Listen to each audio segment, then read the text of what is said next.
Successful education 98 channel में आपका स्वागत है। मैं इस वीडियो में कक्षा 8वीं विषय विज्ञान माह फरवरी की वर्कशीट का पूरा हल कराने जा रहे हैं। फरवरी माह की वर्कशीट का पूरा सॉल्यूशन कराने जा रहे हैं। तो आप अपनी वर्कशीट को बहुत ही आसानी से भर सकते हो। बहुत ही आसानी से आप अपनी वर्कशीट में आंसर लिख सकते हो, उत्तर लिख सकते हो और जल्दी से जल्दी आप भर सकते हो अपनी वर्कशीट को। तो आप देख सकते हो यहाँ पर आपको अपना नाम लिखना और यहाँ पर अपने पिता का नाम लिखना, आपको यहाँ पर शाला का नाम लिखना, यहाँ पर आपको अपनी कक्षा लिखनी है, कक्षा 8वीं लिखना है। इसके बाद आप देख सकते हो ये फर्स्ट क्वेश्चन। तो फर्स्ट क्वेश्चन में चित्र बना है। यहाँ पर आप देख सकते हो आ नंबर, चित्र में दर्शाए गए कृषि औजार को देखकर निम्न प्रश्नों के उत्तर दिए। यहाँ पर चित्र में दर्शाया गया कृषि औजार, इसको देखकर आपको क्या करना, उत्तर लिखना है यहाँ पर। तो यहाँ पर आप देख सकते हो उपरोक्त कृषि औजार किस कार्य में उपयोगी है। यह बहुमुखी मशीन है जिसमें कटाई और सफाई का काम एक साथ किया जा सकता है। यह एक बहुमुखी मशीन है जिसमें कटाई और सफाई का काम एक साथ किया जाता है। इसके बाद दूसरा क्वेश्चन देख सकते हो आप, कृषि कार्य में उपयोगी कोई दो अन्य यंत्रों के नाम लिखना है। तो यहाँ पर कृषि कार्य में जो उपयोग होते हैं यंत्रों के नाम लिखना है। तो ट्रैक्टर का उपयोग किया जाता है खेती किसानी में और हार्वेस्टर का किया जाता है। तो यहाँ पर ट्रैक्टर और दूसरा हार्वेस्टर मशीन हो गई। तो ये आपको आंसर लिख लेना है अपनी वर्कशीट में, बहुत ही आसानी से कर सकते हो।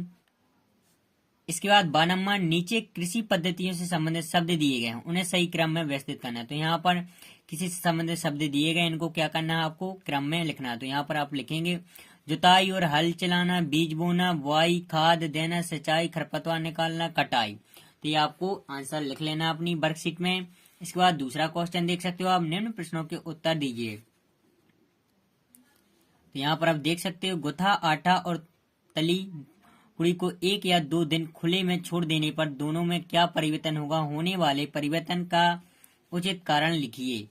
तो यहाँ पर इसका आंसर दिया गया। तो आप देख सकते हो गुथा आटा 2 दिन बाद आकार में पहले से बड़ा होगा, क्योंकि इस खमीर बैक्टीरिया की वृद्धि के कारण यह छोड़ता है। पूरी आकार में छोटी होती है क्योंकि इसे तेल से निकाला जाता है। तेल गए में से दाग को निकाल देता है। तो ये आपको आंसर लिख लेना है अपनी वर्कशीट में। बहुत ही आसानी से अपनी वर्कशीट भर सकते हो आप।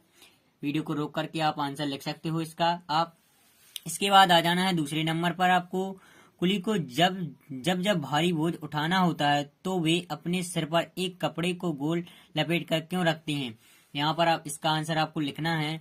वे इस कार्य को दैनिक आधार पर करने के लिए भारी ताकत और धीरज का उपयोग करते हैं। उनके सिर पर कपड़े का गोल टुकड़ा उस क्षेत्र को बढ़ाता है जिस पर बल कार्य करेगा, इसलिए क्षेत्र में वृद्धि दबाव को कम करती है और इससे कुली को भारी भार को आसानी से ले जाने में मदद मिलती है। तो इसका ये आंसर है। इसके बाद आप देख सकते हो एक इसी क्वेश्चन के अंतर्गत ये तीसरा है, 2 कागज के कप लेकर 10 से 15 मीटर की डोरी से जोड़िए। चित्तानुसार दूर खड़े होकर साथी से बात कीजिए, आपको कैसा सुनाई देता है, अपने अनुभव लिखिए। तो यहाँ पर ये 2 साथी हैं। तो यहाँ पर आप देख सकते हो इसका आंसर, आवाज बहुत कम सुनाई देती है परंतु कंपन सुनाई देती है, ऐसा लगता है। इसके बाद प्रश्न क्रमांक तीसरा, निम्न प्रश्नों के उत्तर दीजिए। तो यहाँ पर आप देख सकते हो रसोई घर में काम करते समय प्लास्टर से बने वस्त्र क्यों नहीं पहनना चाहिए। तो यहाँ पर ये आंसर लिखोगे आप। प्लास्टर एक संश्लेषित रेशा है जो शीघ्र आग पकड़ लेता है और पिघल कर सही से चिपक कर दर्द भरी जलन पैदा करता है, इसलिए रसोई में काम करते समय प्लास्टर के कपड़े नहीं पहनना चाहिए। तो इसका आंसर है, आपको अपनी वर्कशीट में अच्छे से लिख लेना है, बहुत ही आसानी से लिख सकते हो आप। इसके बाद इसी क्वेश्चन के अंतर्गत दूसरा क्वेश्चन है। तो यहाँ पर आप लिखा है, क्वेश्चन में दिया गया क्या कारण है कि आग बुझाने वाले कर्मचारियों के परिधानों पर आग नहीं लगती। तो यहाँ पर आप आंसर लिखोगे, आग बुझाने वाले कर्मचारियों के परिधानों पर मेलामाइन प्लास्टिक की परत चढ़ी होती है जो अग्नि रोधक बनाती। तो इसका ये आंसर है। तो आपको अपनी वर्कशीट में लिख लेना है। इसके बाद चलते हैं प्रश्न 4 की ओर। तो यहाँ पर आप देख सकते हो ये प्रश्न क्रमांक 4 है। मान लीजिए दुर्घटना नवश साबुन के पानी से भरी बाल्टी संगमरमर के किसी फर्श पर उलट जाए। इस गीले फर्श पर आपके लिए चलना आसान होगा या कठिन, अपने उत्तर का कारण बताएं। तो यहाँ पर इसका आंसर आप लिखोगे, कारण साबुन के पानी में चलना मुश्किल हो जाएगा क्योंकि गोला फर्श एक चिकनी सतह के रूप में कार्य करता है और इसमें कोई अनियमितता नहीं होती है और साबुन की प्रकृति भी बहुत चिकनी होती है। पता है कि चलने के लिए घर्षण की आवश्यकता होती। तो इसका आंसर है तो आपको अपनी वर्कशीट में अच्छे से लिख लेना है, बहुत ही आसानी से लिख सकते हो आप। इसके बाद इसी क्वेश्चन के अंतर्गत दूसरा क्वेश्चन दिया गया है, तो यहाँ पर आप देख सकते हो तड़ित झंझा के समय हमें क्या करना चाहिए और क्या नहीं करना चाहिए, अपने शब्दों में लिखिए। तो यहाँ पर आप लिखोगे आंसर में, तड़ित झंझा या तूफान के समय खुला स्थान सुरक्षित नहीं होता, फिर घर अथवा छत के अंदर की जगह ही सुरक्षित स्थान है। यदि आप किसी बस, कार आदि में यात्रा कर रहे हैं तो उसकी खिड़कियां, दरवाजे आदि बंद कर उसके अंदर रहना सुरक्षित है। तो इसका ये आंसर है। तो आपको अपनी वर्कशीट में आसानी से आप लिख सकते हो, अपनी वर्कशीट में बहुत ही आसानी से। इसके बाद प्रश्न क्रमांक 5वां, खाना पकाने हेतु कोयला का उपयोग एक ईंधन के रूप में वर्षों से किया जा रहा है। क्या आप बता सकते हैं कि हम कोयला कहाँ से प्राप्त होता है और कोयला बनता कैसे है? साथ ही यह बताएं कि हमें कोयला का उपयोग कम क्यों करना चाहिए। तो इसका ये आंसर है। तो आप देख सकते हो, कोयला 300 मिलियन साल पहले पृथ्वी निचले आर्द्रभूमि क्षेत्रों में घने जंगलों या प्राकृतिक प्रकृतियों के कारण बाढ़ की तरह इन जंगलों मिट्टी के नीचे दब गया। अधिक मिट्टी उन पर जमा के कप में संकुचित थे। वे गहरे और तापमान भी बढ़ गया। कई उच्च दबाव और ऊर्ध्व तापमान के तहत मृत पौधे धीरे धीरे कोयला में बदल गए। कोयला मुख्य रूप से कार्बन होता है। कोयला ईंधन के रूप में प्रयोग किया जाता है। कोयला पर्यावरण को नुकसान पहुंचाता है। यह जलवायु परिवर्तन के लिए एक प्रमुख उत्तरदायी कारण है। तो इसका ये आंसर है। तो आपको वीडियो को रोक करके अपनी वर्कशीट में आसानी से ये आंसर लिख सकते हो, बहुत ही आसानी से। इसके बाद प्रश्न क्रमांक 6वां, ये प्रश्न क्रमांक 6वां है। तो मान लीजिए कि आपके हाथ में पानी से भरी हुई एक बाल्टी लटकी हुई है। बाल्टी पर लगने वाले बलों के नाम लिखिए। सोचकर लिखिए कि बाल्टी पर लगने वाले बलों द्वारा इसकी गति की अवस्था में परिवर्तन क्यों नहीं होता है। तो यहाँ पर आप लिखोगे आंसर में, बाल्टी पर लगने वाले बलों के नाम। तो यहाँ पर आप लिखोगे, गुरुत्वाकर्षण बल नीचे की ओर कार्य करता है।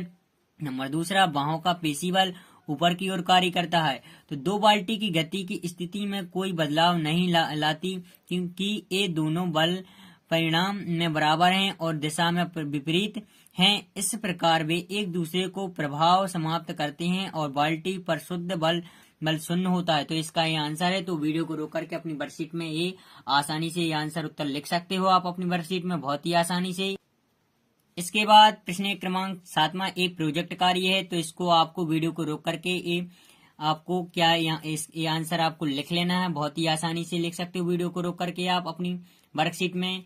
इसके बाद यहाँ पर आपको आ जाना है। तो यहाँ पर आप देख सकते हो, इसी क्वेश्चन के अंतर्गत दूसरा क्वेश्चन दिया गया, वर्तमान में 1 लीटर पेट्रोल का कुल मूल्य कितना है? 94 रुपये है। तो ये आपको भर लेना है। और इसके बाद इसी के अंतर्गत ये आपको यहाँ पर 94 × 3 बराबर 282 रुपये का पेट्रोल खर्च होगा। यहाँ पर लिखा है सप्ताह में कुल कितनी राशि का पेट्रोल खर्च होगा, तो इसको ये आपको लिख लेना है। इसके बाद यहाँ पर इसी क्वेश्चन के अंतर्गत तीसरा क्वेश्चन, वर्तमान में 1 लीटर डीजल का कुल मूल्य 86 रुपये है। तो पहली के पिता द्वारा एक माह में कुल कितनी राशि का डीजल खर्च होगा? तो यहाँ पर 86 × 48 किया है, तो यहाँ पर 4128 रुपये का डीजल खर्च होगा। ये आपका आंसर लिख लेना है अपनी वर्कशीट में, बहुत ही आसानी से लिख सकते हो आप। इसी क्वेश्चन के अंतर्गत चौथा क्वेश्चन, वायु प्रदूषण के कोई 2 कारण लिखिए। तो यहाँ पर आप लिखोगे, वाहनों से निकलने वाला धुआं, नंबर दूसरा औद्योगिक इकाइयों से निकलने वाला धुआं तथा रसायन। तो इसका ये आंसर है। तो आपको वीडियो को रोक करके अपनी वर्कशीट में बहुत ही आसानी से ये आंसर लिख सकते हो सारे के सारे। इसके बाद ऊर्जा के नवीनीकरण स्रोतों के नाम लिखना है। तो यहाँ पर आपको ऊर्जा के नवीनीकरण स्रोत दिए गए। तो यहाँ पर देख सकते हो, सौर ऊर्जा, दूसरा जलीय ऊर्जा, तीसरा पवन ऊर्जा, चौथा नाभिकीय ऊर्जा, 5वां जैव ऊर्जा, 6वां हाइड्रोजन ऊर्जा। इसके बाद यहाँ पर आप देख सकते हो, अपने आसपास के 10 विद्यार्थियों की आयु एवं उनकी लंबाई का पता लगाएं। विद्यार्थियों की आयु लंबाई के मध्य ग्राफ खींचे। तो यहाँ पर आसपास के जो आपके विद्यार्थी हैं उनकी लंबाई का आपको क्या करना है, पता लगाना है और उनकी आयु लिखना है और लंबाई लिखना है। तो यहाँ पर इस प्रकार से आपको ये सारणी है आपकी, तो ये सब आपको अच्छे से कर लेना है, सारणी भर लेनी है आपको। इसी प्रकार से वीडियो को रोक करके बहुत ही आसानी से सारणी आप भर सकते हो। इसके बाद इसी के आधार पर क्या लिखा है, यहाँ पर ग्राफ बनाना है। तो ये ग्राफ दिया गया है, तो ये ग्राफ है आपके लिए। तो ये भी आपको इसी प्रकार से ग्राफ बना लेना है, बहुत ही आसानी से ग्राफ बना सकते हो आप वीडियो को रोक करके। तो मैंने कक्षा 8वीं की विज्ञान की वर्कशीट का पूरा हल सॉल्यूशन करा दिया है। यदि आपको वीडियो पसंद आई तो वीडियो को लाइक कीजिए और यदि आप इस चैनल पर नए हैं तो चैनल को सब्सक्राइब कीजिए और अपने दोस्तों के साथ शेयर कीजिए। Thanks for watching this video.